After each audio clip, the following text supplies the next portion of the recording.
Bueno, yo soy ateo desde muy niño. He tenido toda mi vida, soy toda mi vida como ateo.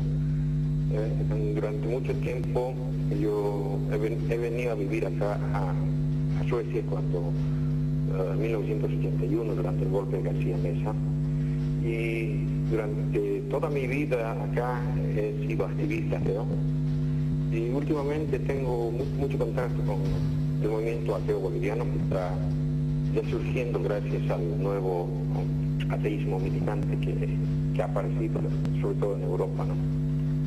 En instantes nos va a explicar eso, por favor. Padre Teriana. Lamentablemente, en este programa no se me dio más la palabra y es por eso de que me veo obligado a hacer este video. Padre Teriana Argeo, ¿qué es Dios?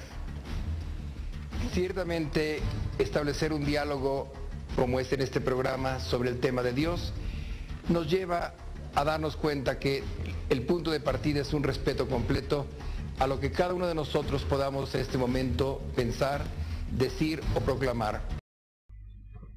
En ello estoy completamente de acuerdo con el sacerdote Teriana Argeo. El punto de partida de respeto lamentablemente no fue implementado por este programa. Es por eso que me veo obligado a hacer esta serie de videos que me dan el derecho a responder. Pero hay situaciones y hay verdades que están inscritas en la naturaleza misma del hombre, en su naturaleza espiritual, en el hecho de que el ser humano está hecho de dos grandes elementos, la corporeidad y la espiritualidad, y en ese sentido Dios es lo único que puede llenar y hacer satisfecho la capacidad que el hombre tiene de buscar la verdad, de buscar el bien, de buscar los valores, de buscar todo aquello que lo pueda hacer feliz en esta tierra.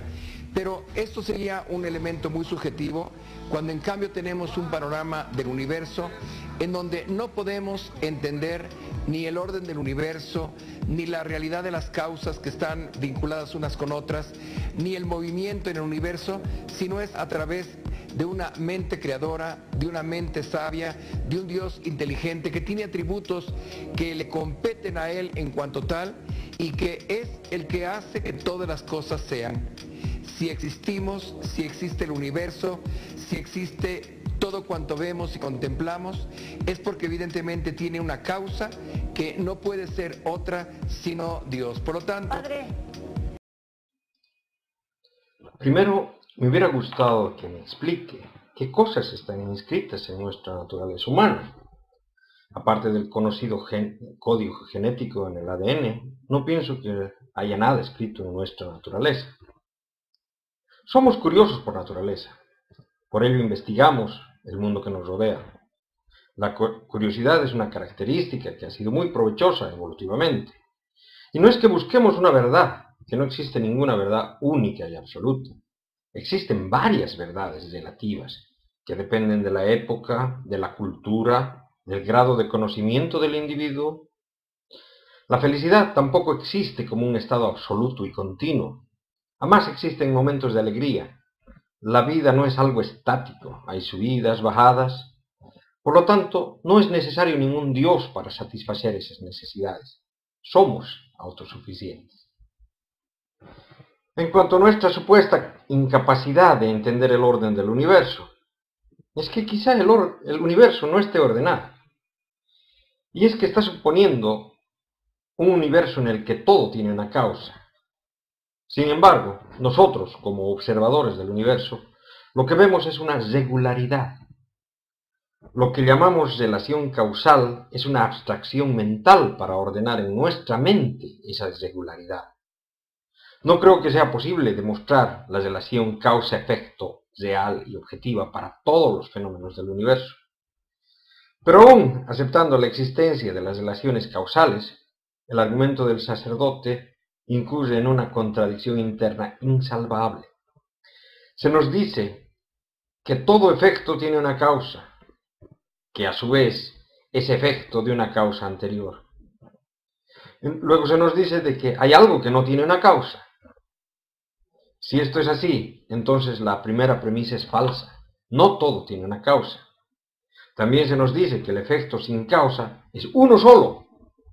Y yo considero esto como algo gratuito, ya que del razonamiento dado no se infiere que deba ser uno solo, y aún peor, que se considera a esa sola causa como Dios.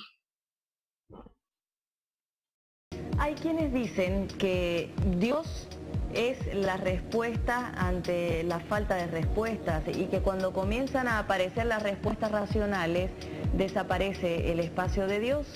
¿Dios es algo comprobable?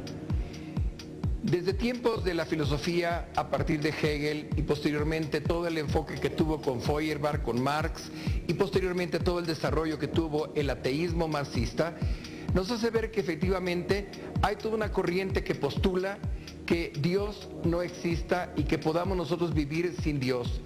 Y es cuando Dios era visto como una especie de sobreestructura que protegía al ser humano para poder vivir en sociedad. Es la famosa frase de que la religión es el opio del pueblo, que procede de estos planteamientos radicales que, repito, primero fueron eminentemente idealistas con Hegel y posteriormente da vueltas completamente la filosofía y ya con Feuerbach y con Marx se vuelve materialismo dialéctico, materialismo histórico y en último término materialismo ateo que prescinde de Dios. Pero Dios está inscrito en la naturaleza misma del hombre, en su inteligencia, en su voluntad, en su libertad, que es lo que nos separa y nos distingue de todos los demás seres de la naturaleza y que nos coloca en una etapa muy distinta, el ser inanimado, el ser bruto en el sentido de que no tiene inteligencia, y el ser espiritual, inteligente y libre, que es el ser humano. Con mayor razón podemos entender que el hombre necesita de Dios en su existencia. Para empezar, puedo afirmar que no ha existido ningún periodo cultural donde todas las personas hayan compartido una creencia única en dioses o fuerzas sobrenaturales. Las opiniones religiosas han tenido generalmente una posición fuerte en las sociedades y sus oponentes no han tenido siempre la oportunidad de expresar sus puntos de vista en público. Es por ello raro encontrar los puntos de vista ateos en la historia oficial. En la antigua Grecia vivieron muchos filósofos ateos, que no aprobaban la religión que dominaba en su propia sociedad. La mayoría tenía un modelo materialista, según el cual el origen es material. Todo tiene su origen material. Incluso los fenómenos espirituales tienen una base material. Por lo que no es necesario ningún dios. Conocidos materialistas fueron Epicuro, Demócrito, que pensaban que la realidad estaba compuesta por átomos y vacío. La Edad Media fue bastante negativa a las opiniones ateas y la crítica a la religión dominante se castigaba duramente. La situación recién empezó a liberalizarse en el siglo XVIII y el materialismo, la resistencia a la Iglesia, fue la marca del Renacimiento. Entre otros, Denis Diderot observó que el mundo se podía explicar sin ninguna hipótesis divina. El alemán Karl Marx, que vivió en el siglo XIX, fundó su opinión materialista en los filósofos de la antigüedad, Demócrito y Epicuro. Después, las demostraciones ateas han tenido el apoyo de filósofos y científicos. Famosos ateos en el siglo XX tenemos a Albert Camus, Jean-Paul Sartre, Bernard Russell. Y bueno, nuevamente él repite eso de que Dios está inscrito en la naturaleza humana. Parece que esto es un dogma, ya que no da una explicación de dónde saque esa afirmación. Luego muestra el signo inequívoco del egoísmo humano, cuando se supone ser superior a otros animales del planeta por tener supuestamente una espiritualidad.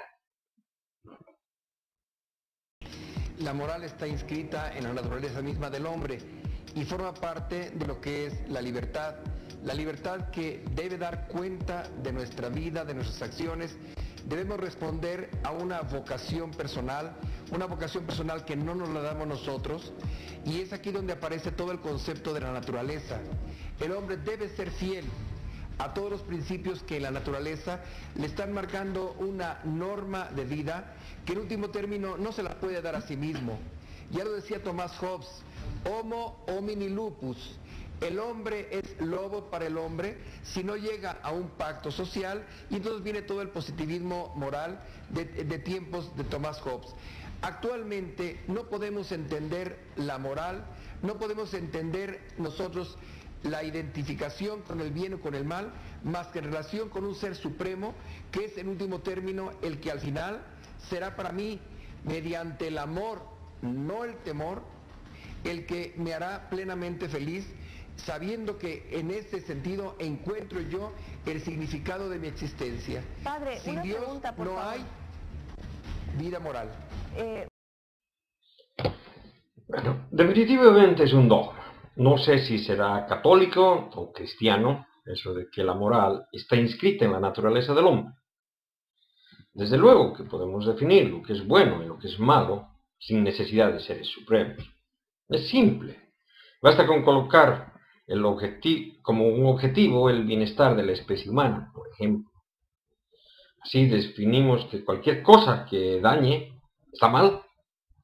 Cosas que den alegría, que ayuden, están bien. Y desde luego, la vida sexual de las personas es una cosa de ellas. Ni el Estado ni las iglesias tienen el derecho de inmiscuirse. Vivir de esa manera es lo natural, porque somos animales sociales. Nada tiene que ver con la búsqueda de un estado de eterna felicidad, que es algo absurdo, ni con la búsqueda del significado de la existencia, que obviamente no existe.